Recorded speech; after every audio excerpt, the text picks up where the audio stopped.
let it bang, bang. Hello बच्चों, welcome to my channel माँ विद्या classes. तो हमने लास्ट टाइम डिकम्पोजिशन रिएक्शन तक बात कर ली थी। अब बचा था हमारा डिस्प्लेसमेंट रिएक्शन। मैंने डिस्प्लेसमेंट रिएक्शन के लिए आपको बताया था कि रिएक्टिविटी सीरीज आनी बहुत ज़्यादा ज़रूरी है।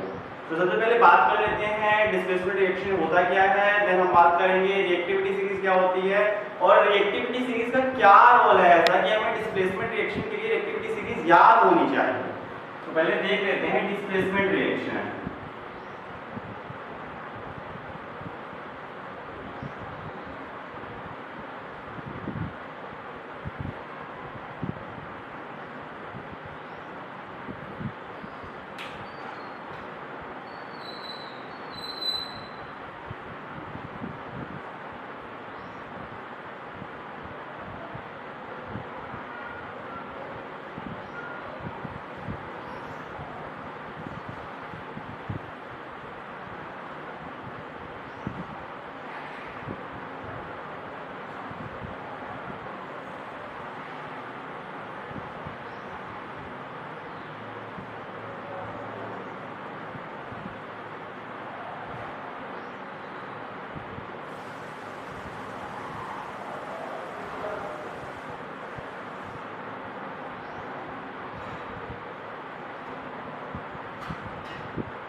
क्या होगा? Reaction in which highly reactive displace reactive element in their formation of product. मतलब क्या होगा डिस्प्लेसमेंट रिएक्शन में? ये होता है बेसिकली कि जो हमारा हाईली रिएक्टिव मेटल होता है वो लेस रिएक्टिव मेटल को क्या करता है? डिस्प्लेस करता है। अब कैसे करता है भैया, हम देख लेते हैं ना, दिक्कत किस बात की है। ठीक है, देख लेते हैं।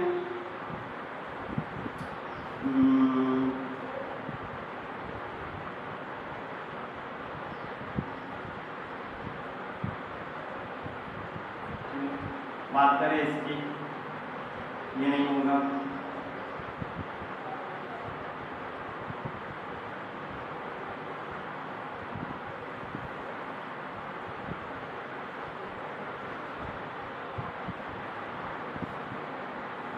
ये होगा। अब भाई मन में सवाल आ रहा होगा हमारे बच्चों के, ये ऐसे हुआ तो हुआ कैसे? इसीलिए बेटा यहीं पे तो रिएक्टिविटी सीरीज का खेल है। ठीक है, इसीलिए मैंने बोला रिएक्टिविटी सीरीज आनी जरूरी है। बिना रिएक्टिविटी सीरीज जाने आप नहीं पता कर पाओगे कि डिस्प्लेसमेंट रिएक्शन कैसे हो रही है। समझ गए? ठीक है, तो चलो इसको नोट डाउन कर लीजिए। तो बच्चों बेसिकली ये हमारी क्या है? रिएक्टिविटी सीरीज है। देख सकते हैं आप। अब बच्चों को मन में आ रहा होगा सर ने पता नहीं क्या लिख दिया है, मुझे तो कुछ समझ नहीं है। सर ने लगता है वो ABCD लिख दी है, अल्फाबेट पूरी लिख दी है, तो वो हो गया, खत्म हो गई, ये रिएक्टिविटी सीरीज होगी। ऐसा नहीं है। ये हमारे केमिकल्स हैं, ये उनके क्या है? केमिकल फॉर्मूलाज हैं। ठीक है, ये उनके केमिकल नेम है। कैसे लिखते देखो, जैसे यहाँ मैंने के लिखा है, इसे हम क्या कहते हैं? ये पोटेशियम है, ये सोडियम है, ये कैल्शियम है, ये मैग्नीशियम है। मैग्नीशियम का हमने पहले भी एग्जांपल कॉम्बिनेशन रिएक्शन में देखा हुआ था, आपको याद होगा अच्छे से। ठीक है, ये एल्यूमिनियम है, ठीक है, ये जिंक है, ये आयरन है, ये लीड है, ये हाइड्रोजन है, ये कॉपर है, ये मर्क्यूरी है, सिल्वर, गोल्ड, लास्ट में प्लेटिनम। ठीक है, ध्यान से देखिए आप रिएक्टिविटी सीरीज क्या है। मैंने नाम भी लिख दिए हैं, मैंने एग्जांपल में तो बताया था।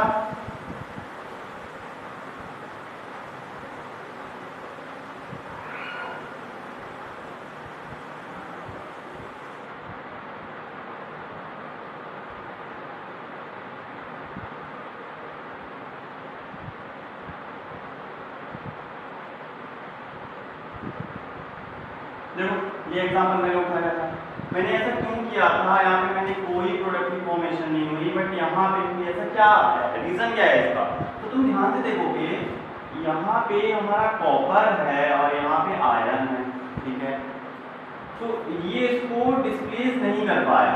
रीजन देख लो यहाँ पे, ये हमारी रिएक्टिविटी सीरीज है, ठीक है, नंबर्स के हिसाब से सबसे ऊपर हमारा के यानी पोटेशियम आता है, देन हमारा sodium, calcium, magnesium, aluminium, zinc, iron, देखो आयरन यहाँ पे आया हमारा, ठीक है, फिर पीवी यानी लेड, हाइड्रोजन, CO, देखो आयरन के नीचे आ रहा है हमारा कॉपर, आ रहा है कि नहीं आ रहा है, ठीक है, आयरन के नीचे आ रहा है बेटा, तो ये कहाँ से इसको डिस्प्लेस करे, जब रिएक्टिविटी सीरीज में ये आयरन के नीचे आता है, एक तरीके से मैं बोल दूं, देखो आपको कंफ्यूजन ना हो तो मैं साफ साफ बोल दूं, आयरन हमारा Fe हमारा मोर रिएक्टिव है, ठीक है,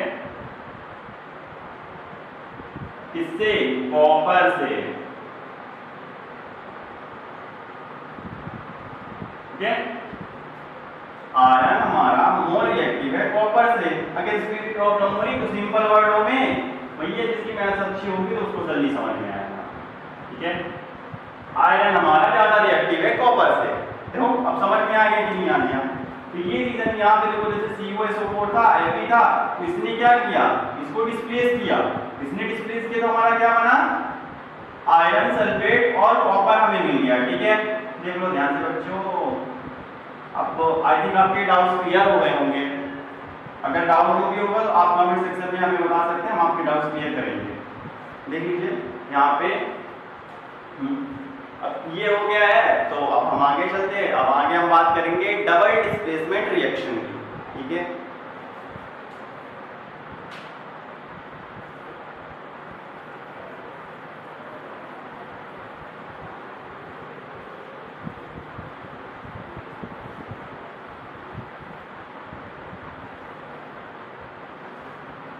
बात करते हैं आप डबल डिस्प्लेसमेंट रिएक्शन,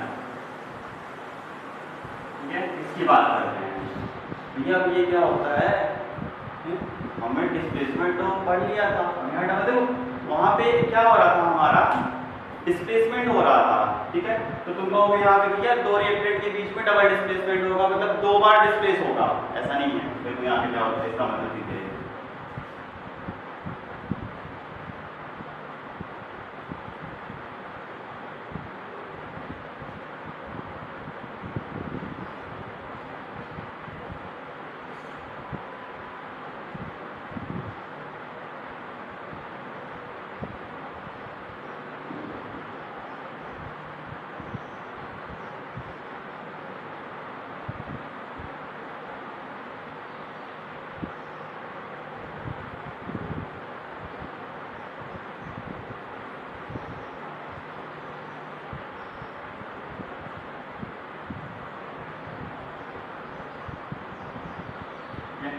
यहाँ पे क्या होता है, डबल डिस्प्लेसमेंट रिएक्शन में आयंस का एक्सचेंज होता है बेटा, रिएक्टेंट के बीच आयन का एक्सचेंज होता है प्रोडक्ट फॉर्म करने के लिए। अब कैसे होता है, देखो अब भैया काफी लोगों के मन में ये क्वेश्चन होंगे आयंस क्या होते हैं, ठीक है।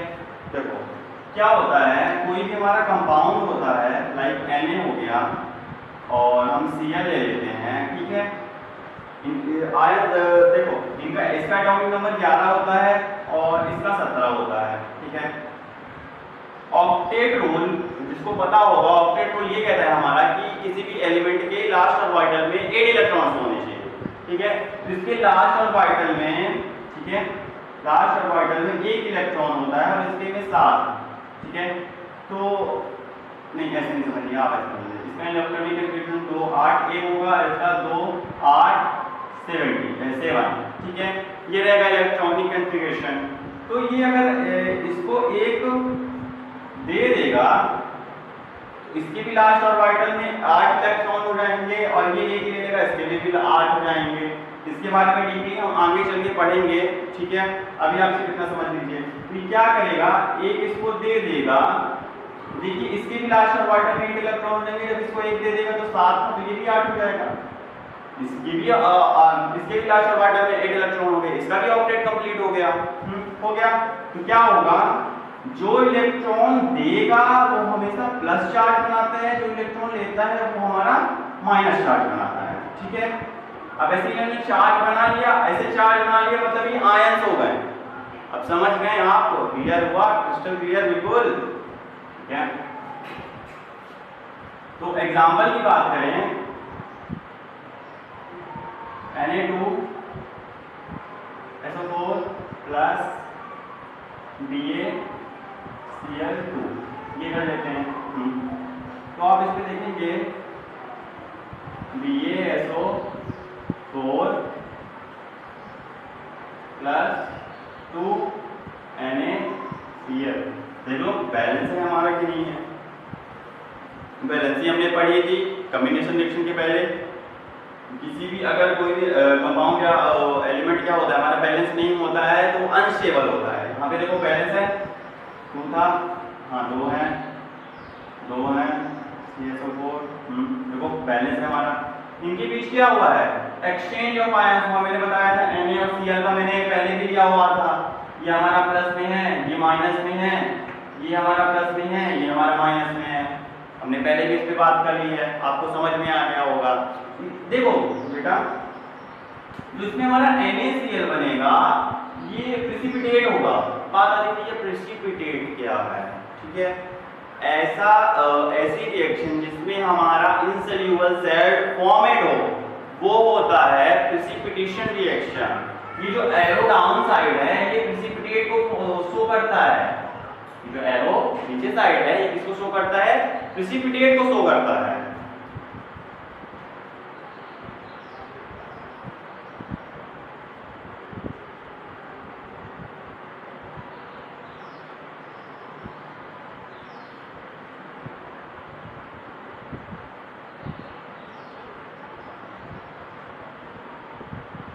प्रेसिपिटेशन रिएक्शन की बात करें,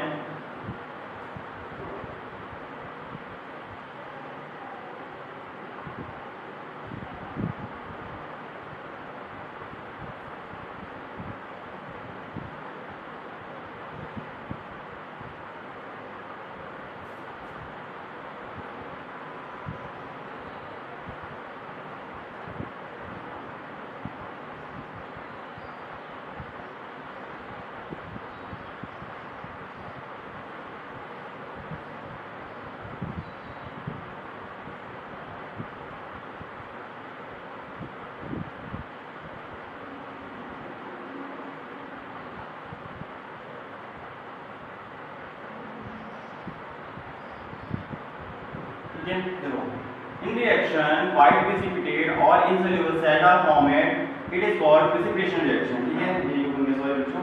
ठीक है, देखो क्या होता है किसी भी रिएक्शन में अगर हमारा insoluble salt या white precipitate फॉर्म होता है तो वो हमारा क्या होता है, precipitation रिएक्शन होती है। जैसे अगर इस रिएक्शन की बात करें जो हमने डबल डिस्प्लेसमेंट में की थी, ठीक है, यहाँ पे आप एरो बना लीजिए। ठीक है, इस पे बात की थी डबल डिस्प्लेसमेंट पे, तो जो ये हमारी रिएक्शन हो रही थी तो इसमें ये जो NaCl था 2NaCl ये क्या है, इनसोल्यूबल है वाटर में या वाइट प्रेसिपिटेट है। ठीक है, इसलिए इसका प्रेसिपिटेशन रिएक्शन का भी एग्जांपल पे बात कर ली थी। अब बात करते हैं रिडॉक्स रिएक्शन। तो रिडॉक्स रिएक्शन क्या होता है, in reaction oxidation and reduction both are take place. मैं यहां पे टेक प्लेस लिखना भूल गया था बच्चों। देखो बोथ आर टेक प्लेस, ठीक है, it is called redox reaction। ठीक है,